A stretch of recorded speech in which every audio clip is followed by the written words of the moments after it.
ان الحمد للہ والصلاة والسلام علی رسول اللہ اعوذ باللہ من الشیطان الرجیم بسم اللہ الرحمن الرحیم قل اللہ اعبد مخلصا لہ دینی۔ آپ کہیے، آپ فرمائیے، میں تو اپنے دین کو خالص کرتے ہوئے اللہ ہی کی عبادت کرتا ہوں۔ کلمہ طیبہ کی چھٹی جو شرط ہے وہ ہے اخلاص۔ اللہ تعالیٰ کو الہ مانا جائے، اللہ کو معبود برحق ماننے کے بعد اور تمام معبودان باطلہ کا انکار کرنے کے بعد اس میں اخلاص پیدا کیا جائے، ایسا اخلاص کہ جس میں کسی طرح کے بھی کسی شرک کی ذرا بر بھی کوئی آمیزش نہ ہو۔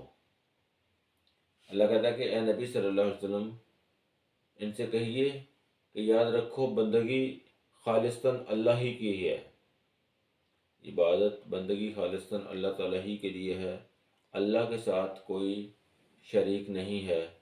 اور جن لوگوں نے اللہ کے علاوہ کارساز بنا رکھے ہیں وہ کہتے ہیں کہ ہم تو ان کی عبادت صرف اس لیے کرتے ہیں کہ وہ ہمیں اللہ کے قریب کر دیں۔ عبادت کی تین مین اقسام ہے: التحیات للہ والصلوات والطیبات، قولی عبادتیں، فعلی عبادتیں اور مالی عبادتیں۔ قولی باتیں کیا ہیں؟ ایک دفعہ اللہ کے نبی صلی اللہ علیہ وسلم کے پاس ایک شخص تھا، وہ کہتا کہ یا رسول اللہ صلی اللہ علیہ وسلم، جیسے اللہ چاہے اور جیسے آپ چاہیں۔ تو آپ صلی اللہ علیہ وسلم نے فرمایا کہ تم نے مجھے اللہ کے برابر کر دیا ہے، یہ نہ کہو کہ جیسے اللہ چاہے اور جیسے میں چاہوں، بلکہ یہ کہو کہ جیسے صرف اللہ چاہے۔ اس کے علاوہ جو قولی باتیں ہیں ان میں اللہ تعالیٰ کی تسبیحات ہیں، سبحان اللہ، اللہ اکبر، الحمدللہ، لا الہ الا اللہ، سبحان اللہ وبحمدہ۔ یہ تمام جو تسبیحات ہیں یہ اللہ تعالیٰ کی قولی عبادتیں ہیں۔ تو اللہ تعالیٰ کی قولی عبادات میں بھی کسی کو شریک نہیں کیا جا سکتا۔ دوسرے نمبر پر جو عبادت آتی ہے وہ ہے فعلی عبادت۔ فعلی عبادت سے مراد رکوع کرنا، سجدہ کرنا، طواف کرنا۔ تو یہ جتنی بھی عبادتیں ہیں یہ خالصتاً اللہ ہی کے لیے ہیں۔ رکوع، سجدہ، طواف یہ اللہ کے علاوہ کسی اور کے نام کا نہیں کیا جا سکتا۔ قیام اللہ کے علاوہ کسی اور کے نام کا نہیں کیا جا سکتا، کسی انسان کے لیے قیام نہیں کیا جا سکتا، اللہ کے علاوہ کسی کے لیے بھی قیام نہیں کیا جا سکتا۔ اس کے بعد مالی عبادات ہیں۔ اللہ کے نبی صلی اللہ علیہ وسلم کے پاس ایک دفعہ ایک شخص آیا، وہ کہتا ہے کہ یا رسول اللہ صلی اللہ علیہ وسلم، میں نے یہ نظر مانی ہے کہ میں مقام بوانا پر اونٹ ذبح کروں۔ تو آپ صلی اللہ علیہ وسلم نے اس کو دو کوسچنز پوچھے۔ ان میں سے ایک کوسچن یہ تھا کہ کیا وہاں پر کسی بت کی عبادت کی جاتی تھی؟ تو صحابہ کرام نے عرض کی کہ نہیں۔